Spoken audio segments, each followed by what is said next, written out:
가정에서 예배한 우리 성도들에게도 하나님의 축복과 은혜와 권세와 능력이 동일하게 임하시기를 주님의 이름으로 축원합니다. 오늘은 여호수아 5장 10절에서 15절까지 말씀이 되겠습니다. 구약 성경 326페이지를 찾아주시기 바랍니다. 구약 성경 326페이지 여호수아 5장 10절에서 15절까지 말씀입니다.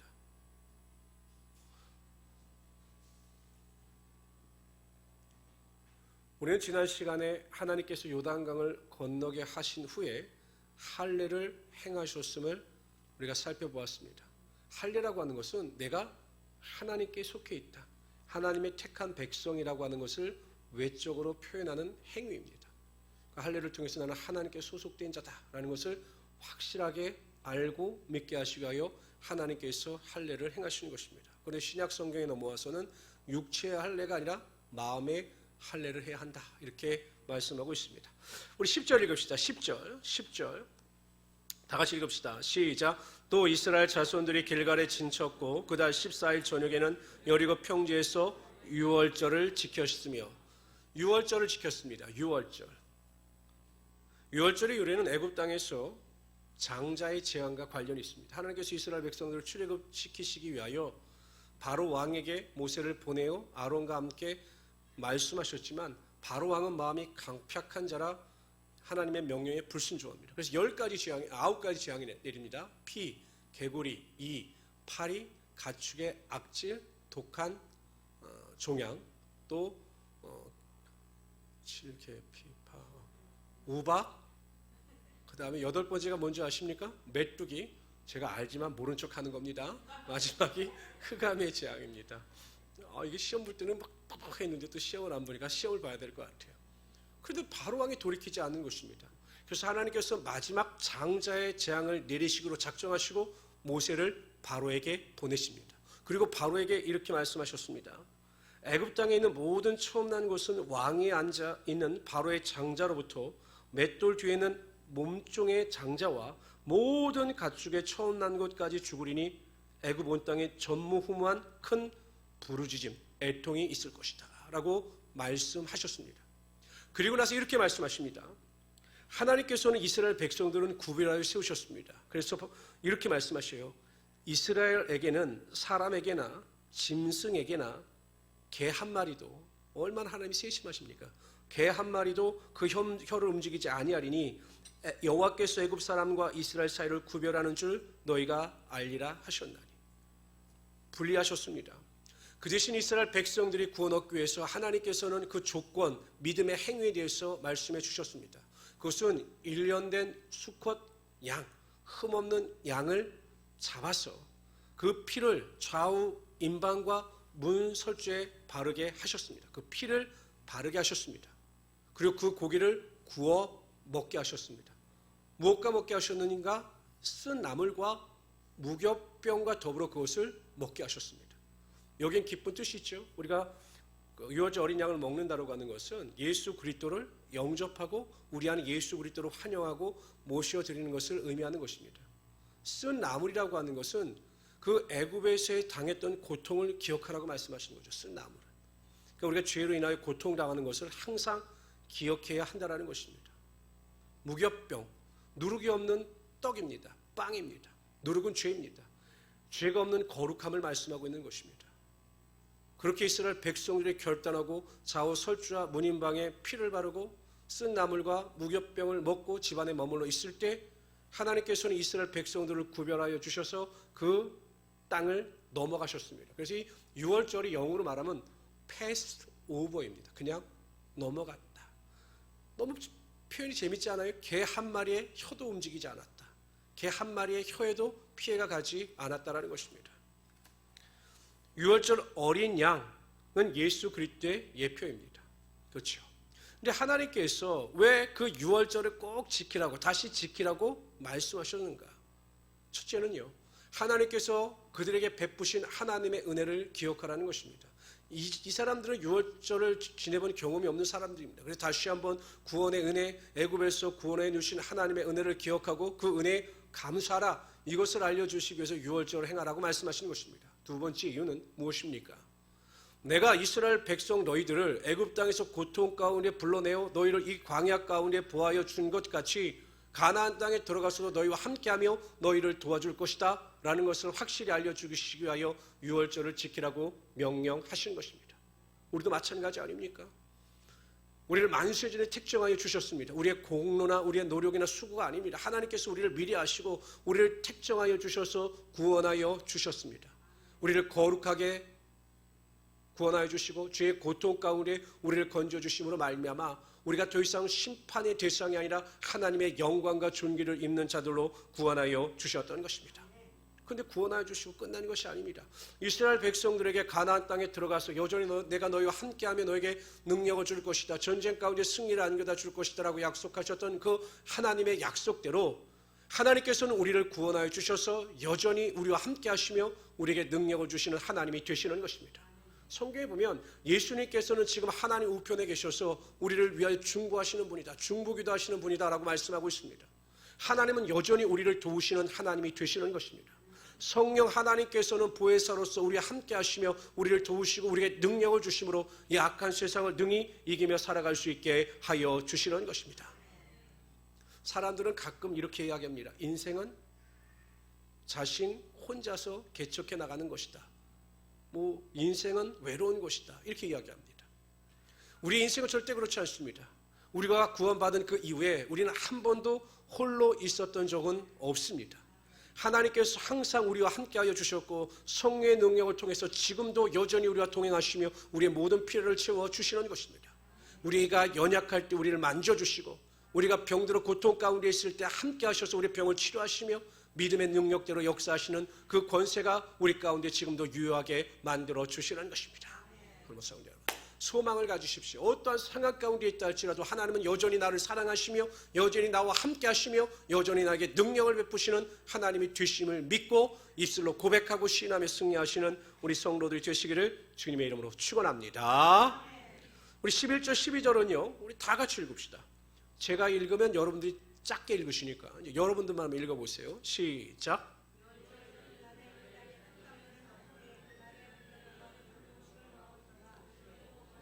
또 그 땅의 소산물을 먹은 다음 날에 만나가 그쳤으니 이스라엘 사람들이 다시는 만나를 얻지 못하였고 그의 가나안 땅의 소출을 먹었더라. 하나님께서 그 가나안 땅에서 생산된 소산물을 무교병과 볶은 곡식과 함께 먹게 하셨습니다. 그리고 가나안에서 난 소출을 먹는 순간 만나가 그쳐졌습니다. 이 의미는 무엇이냐? 하나님께서 앞으로 하늘에서 내리는 만나가 아니라 이 가나안 땅에서 얻어지는 곡식으로 너희를 먹게 하시겠다라고 약속하신 것입니다. 이 의미는 무엇입니까? 이미 가나안 땅이 주어진 거예요. 앞으로는 계속해서 너희가 가나안 땅을 정복하고 이 가나안 땅에서 생산되어지는 곡식으로 인하여 너희가 배불리 먹게 될 것이다 라고 약속하신 것입니다. 그러니까 이미 가나안 땅이 주어진 거죠. 주어진 것처럼 그들에게 약속하신 것입니다. 아직 가나안 땅은 정복되지 않았습니다. 가나안의 정복은 현재형이 아니라 미래형이에요. 아직 시도조차 하지 않았습니다. 이루어진 일이 아니라 이루어질 일입니다. 그런데 하나님께서 이루어질 일을 이루어진 것처럼 약속으로 말씀해 주신 거죠.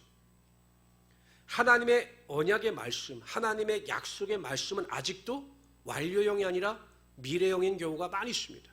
우리의 마음의 소원을 위해서 기도합니다. 우리의 꿈과 비전을 위해서 기도합니다. 그러나 그 약속은 아직 성취되지 않았습니다. 여전히 미래형입니다. 그래서 우리가 그 이루어질 것을 기대하면서 하나님 앞에 기도하는 것이죠. 간구하는 것입니다. 그런데 여러분, 믿음으로 기도하고 믿음으로 간구하는 자는 아직 이루어지지 않은 그 미래 일을 마치 현재 이루어진 것처럼 입술로 시인하고 고백할 때 하나님께서 그 믿음대로 되는 역사가 나타나게 하여 주시는 것입니다. 시편 3편은요. 시편 3편을 보면 이 시편 3편은 다윗 왕이 자신의 아들 압살롬의 반역으로 인하여 도망하면서 지은 시편입니다. 다윗을 추종하던 모든 사람이 다 압살롬의 편으로 돌아섰어요. 특히 가장 믿고 따랐던 지략가인 아히도벨이라고 하는 사람마저도 압살롬에게 돌아섰습니다.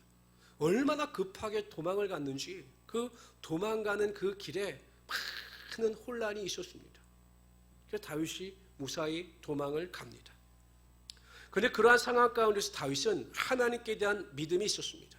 내가 여전히 어렵고 힘들고 모든 상황이 어둠 가운데 있지만 하나님께서 반드시 나를 통해서 하나님의 역사와 능력이 나타나게 하여 주신다라고 하는 믿음이 있었습니다.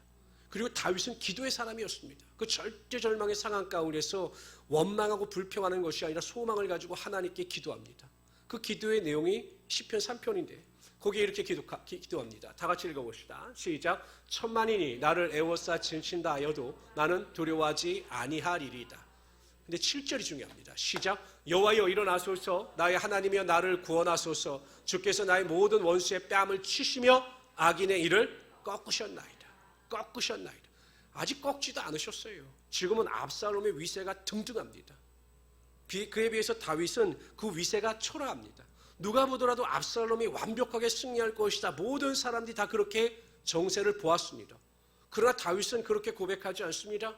아직 여전히 환경이 절망이고 어둡지만 하나님께서 악인들의 일을 꺾으셨습니다 라고 믿음의 고백을 합니다. 어떻게 되었습니까? 다윗의 고백대로 되는 역사가 그의 삶을 통해서 나타나게 하여 주셨던 것입니다. 지금도 마찬가지입니다. 환경이 아무리 어렵고 힘들다 할지라도 우리가 하나님께서 베푸실 은혜와 능력을 현재형으로 끌어들어와서 그것이 이루어진 것처럼 고백하고 믿음을 가지고 나아갈 때 반드시 하나님의 약속은 우리의 삶 가운데 이루어지게 되는 것입니다. 이루어진 것처럼 고백하십시오. 기도할 때마다 하나님 저에게 주심을 믿습니다. 이것도 중요하지만 주셨음을 저는 인정하고 믿습니다. 주신 것을 확신합니다. 회복하게 해주신 것을 감사합니다. 이렇게 믿음으로 나갈 때 그 믿음의 역사가 반드시 나타나게 되는 것입니다. 그래서 우리 성도님들은 저도 이제 바꿨습니다. 주실 것을 믿고 매일마다 입술로 고백하고 시인합니다. 이루어질 것을 기대합니다. 그리고 하나님께서 반드시 그것을 이루어 주실 것입니다. 민수기 23장 19절에 보면 하나님은 인생이 아니시니 시건치 아니시고 인자가 아니시니 후회가 없으시도다. 어찌 그 말씀하신 바로 행치 아니하시며 하신 말씀을 실행치 아니하랴. 하나님은 약속하신 것을 반드시 이루시는 하나님이 되시는 것입니다. 누구에게나 기도하는 자에게 소망하는 자에게 믿는 자들에게 믿음대로 되는 역사가 나타나게 하여 주시는 것입니다. 오늘부터 시인하십시오. 이루어진 것처럼 선포하십시오. 고백하십시오. 그럴 때 하나님의 역사가 여러분의 삶 가운데 분명히 나타나게 될 것입니다.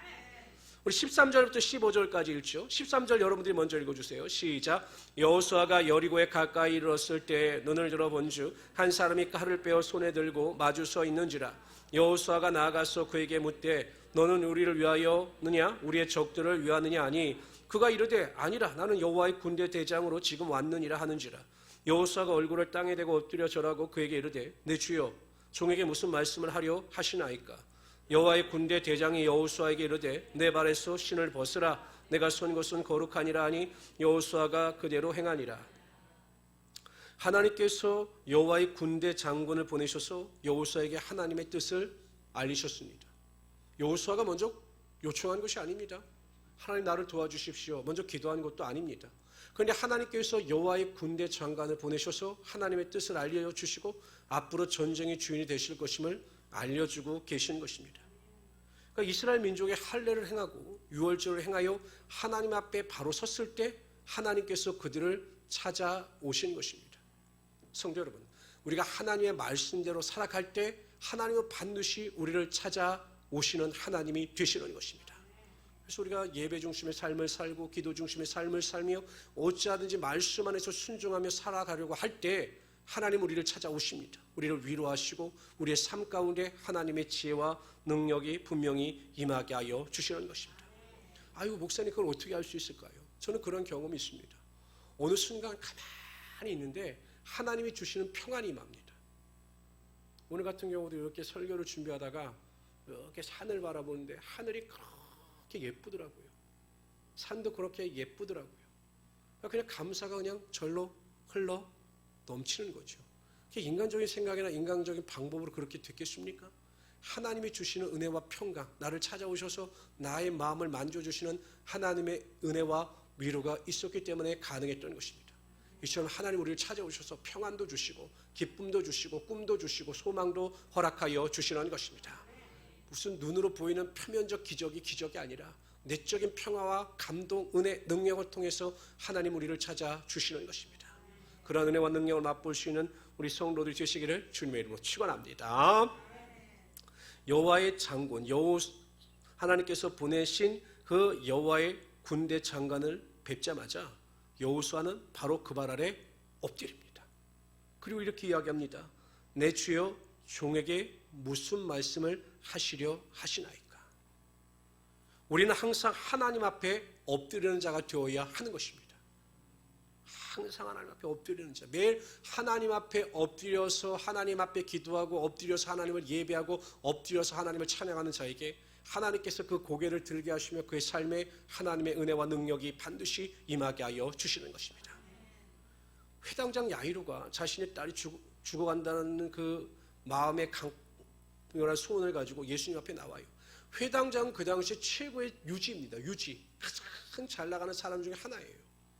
그러한 유대인이 예수님 앞에 엎드린다고 하는 것은 앞으로 어떠한 일이 벌어질지 모르는 상황입니다. 유대인들에게 손가락질을 받을 수도 있는 일입니다. 그러나 회당장 야이로는 자신의 딸을 살리기 위하여 예수님 앞에 먼저 나아가 그 발 아래 엎드립니다.